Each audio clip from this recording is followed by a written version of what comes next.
Assalamualaikum warahmatullahi wabarakatuh. Di sini kami dari kelompok 8 akan mempresentasikan materi tentang media pembelajaran IPS di sekolah dasar. Saya Rizky Ramawati akan menyampaikan materi pertama, yaitu tentang pengertian media pembelajaran dan kriteria pemilihan media dalam pengajaran IPS. Media merupakan alat yang harus ada apabila kita ingin memudahkan sesuatu dalam pekerjaan. Setiap orang pasti ingin pekerjaan yang dibuatnya dapat diselesaikan dengan baik dan dengan hasil yang memuaskan. Kata media itu sendiri berasal dari bahasa Latin yang merupakan bentuk jamak dari kata medium, yang berarti pengantar atau perantara.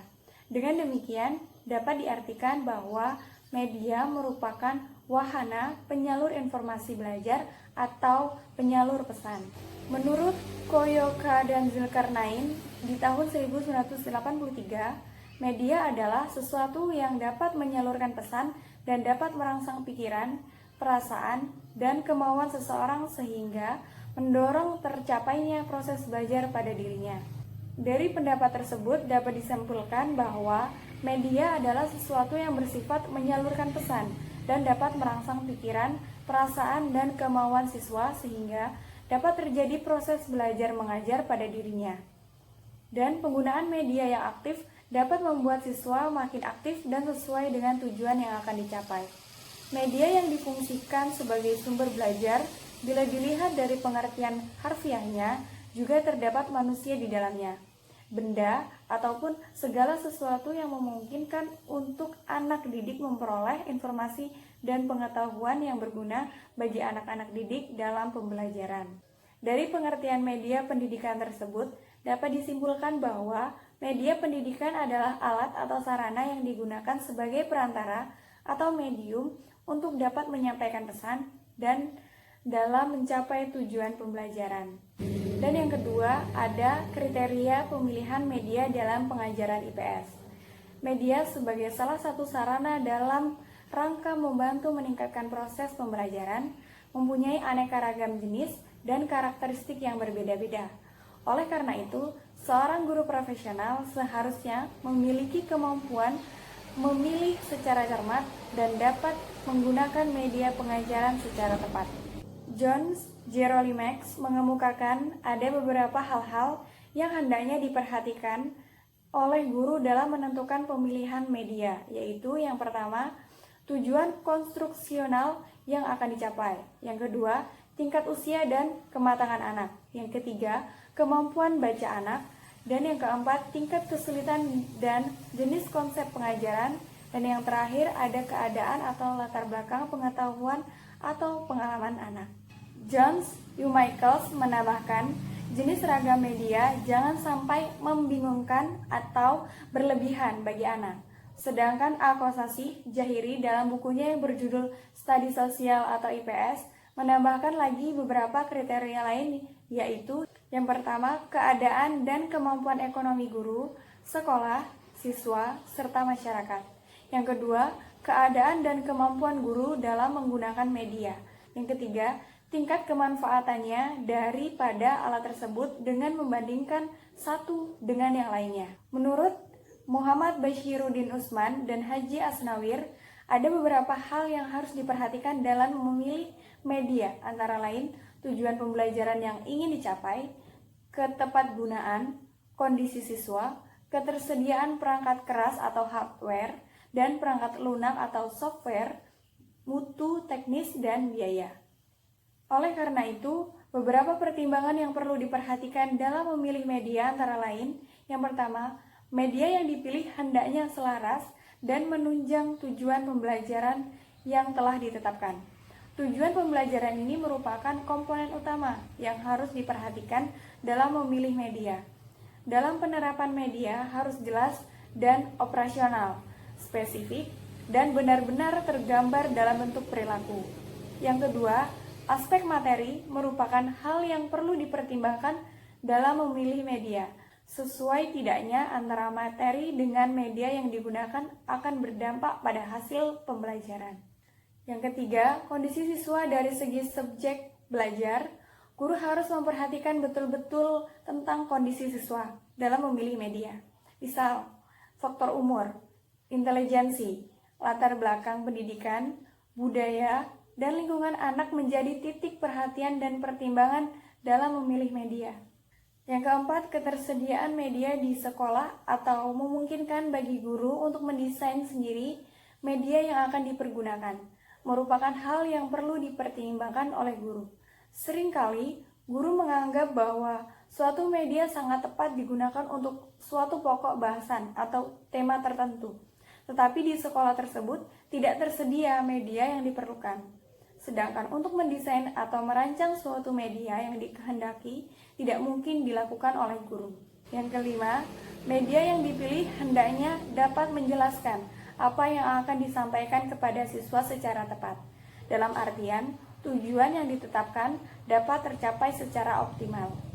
Dan yang keenam, biaya yang akan dikeluarkan dalam pemanfaatan media harus seimbang dengan hasil yang akan dicapai.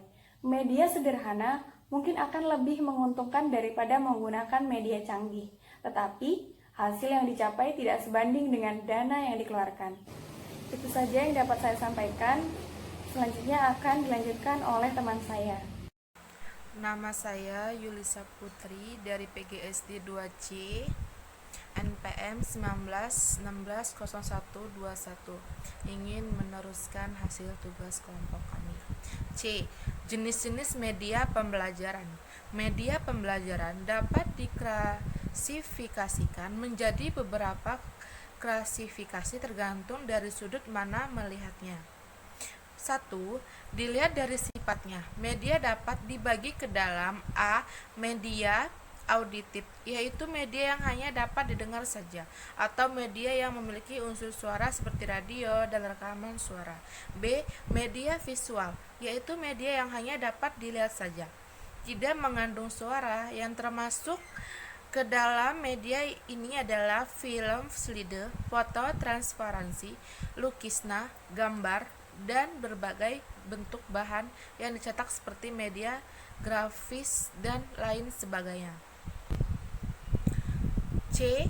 Audiovisual, yaitu jenis media yang selain mengandung unsur suara juga mengandung unsur gambar yang bisa dilihat, misalnya rekaman video, berbagai ukuran film, slide suara, dan lain sebagainya. Kemampuan media dia dianggap lebih baik dan lebih menarik sebab mengandung kedua unsur jenis media yang pertama dan kedua. 2. Dilihat dari kemampuan jangkauannya. Media dapat pula dibagi ke dalam A. Media yang memiliki daya liput yang luas dan serentak, seperti radio dan televisi.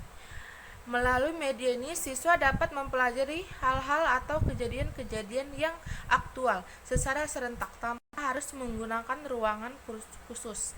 B. Media yang mempunyai daya liput yang terbatas oleh ruang dan waktu seperti film, slide, video, dan lain sebagainya.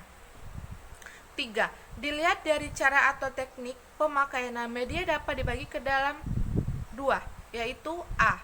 Media yang diproyeksikan seperti film, slide, film strip, transparansi, dan lain sebagainya.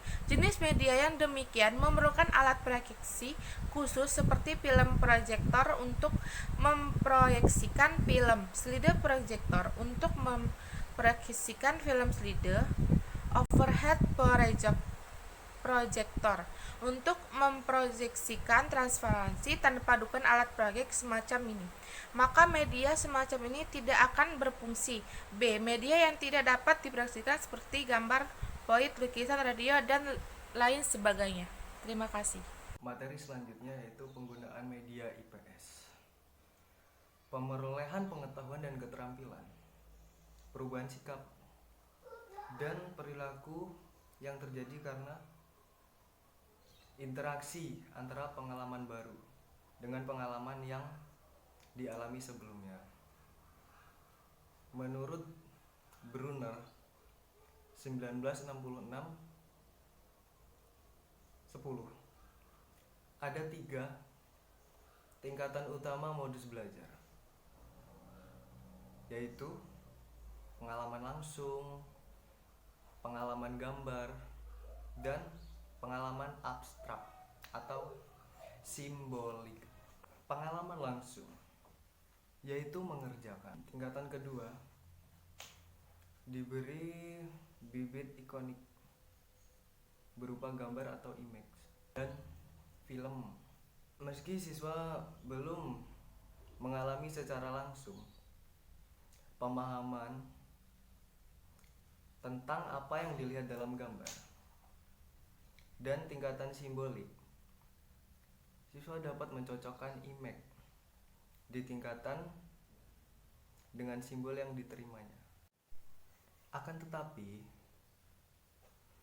tidak berarti semua proses pembelajaran bisa dimulai secara langsung, tapi bisa dimulai dengan jenis pengalaman yang baru, kesan paling utuh, dan paling bermakna tentang informasi dan gagasan yang terkandung dalam pengalaman tersebut. Karena pengalaman tersebut mengakibatkan pada indera pendengar, penglihatan, peraba, penciuman, serta perasaan.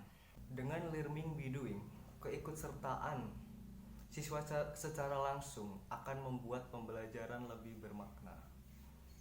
Tetapi media sebagai alat sumber belajar tidak dapat menggantikan peran seorang guru sepenuhnya untuk meningkatkan kualitas belajar bagi siswa. Kehadiran guru itu masih penting diperlukan untuk membantu siswa memahami isi media yang dia pelajari, bagaimana cara dia mempelajari, dan hasil apa yang akan dicapai dalam kegiatan belajar siswa tersebut. Sekian presentasi dari kelompok kami. Mohon maaf jika ada kekurangan atau salah kata yang diucapkan. Saya akhiri. Wassalamualaikum warahmatullahi wabarakatuh.